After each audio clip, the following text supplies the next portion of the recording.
Rajnagar civil court के आदेश पर बुधवार को पुलिस ने तत्कालीन विकास खंड शिक्षा अधिकारी सहित 19 शिक्षकों और अन्य अज्ञात लोगों के खिलाफ धोखाधड़ी का केस दर्ज कर लिया है। मामला 2017-18 में राजनगर विकास खंड के संकुल कर्री में हुए अतिथि शिक्षक भर्ती घोटाले से जुड़ा है।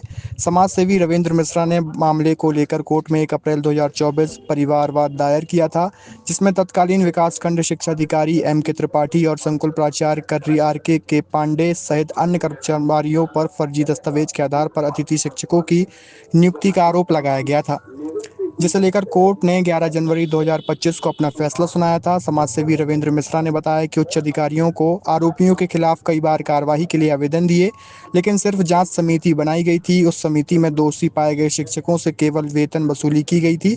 हालांकि जब उचित कार्रवाई नहीं हुई तब जाकर उन्होंने न्यायालय की शरण ली।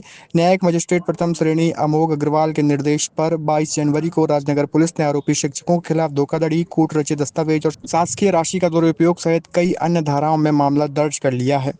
जी, आपके द्वारा क्या शिकायत की गई थी? जी, मेरे द्वारा जो शिकायत की गई थी ये 2017-18 में अतिथि शिक्षक फर्जी भर्ती भ्रष्टाचार की शिकायत की गई थी। जो वहाँ के संकुल प्राचार्य थे तत्कालीन, उनके द्वारा फर्जी तरीके से अतिथि शिक्षकों की भर्ती करवाकर शासन की राशि को निकाला गया था, जबकि जो योग्यता लिए घूम रहे थे उनको उन्हें रखा नहीं था। अपने चहेतों के नाम फर्जी तरीके से चढ़ा के फर्जी दस्तावेज तैयार करके उनकी भर्ती कर ली थी। मेरे द्वारा जब शिकायत की गई तो जांच विभाग के द्वारा की गई। विभाग के द्वारा सभी को दोषी पाया गया और जिसने वेतन निकाली थी उनकी वेतन का जो भुगतान है उनसे करा लिया गया था, वेतन की वसूली करा ली गई थी। लेकिन ये कार्रवाई थोड़ी होती है, वेतन की वसूली करना ये कोई कार्रवाई नहीं है। नाम मात्र की कार्रवाई कर मामले को लगातार 7 वर्षों से दबाया जा रहा था।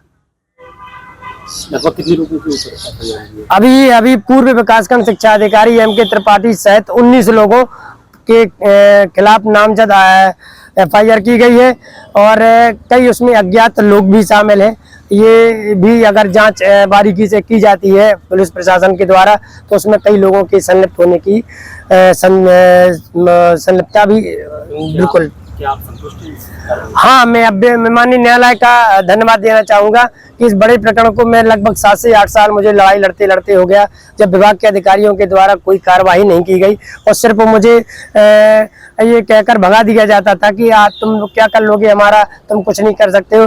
तो मैं आज सभी से कहता हूँ कि अगर कहीं कोई अधिकारी शिकायत पर कार्रवाई नहीं करता है तो न्यायालय की शरण लेना चाहिए। आज न्यायालय के आदेश से मैं बहुत खुश हूँ। राजनगर थाना क्षेत्र में एक थाने में एक FIR पंजीबद्ध हुई है, जिसमें परिवाद फरियादी के द्वारा कोर्ट में दाखिल किया गया था और उस आधार पर कोर्ट के द्वारा आदेश किया गया है अपराध पंजीबद्ध करने के लिए, जिसमें धोखाधड़ी संबंधी धाराओं में अपराध पंजीबद्ध किया गया है। उसमें लगभग 20 लोगों पर ये अपराध पंजीबद्ध हुआ है, जिसमें कि अतिथि शिक्षकों में पात्र की जगह पात्र को नियुक्ति देना और उनको वेतन देना, इसके संबंध में वो परिवाद था और इसमें अग्रिम विवेचना की जा रही है और जो भी तथ्य सामने आएंगे उस आधार पर विवेचना में उसको जोड़ा जाएगा।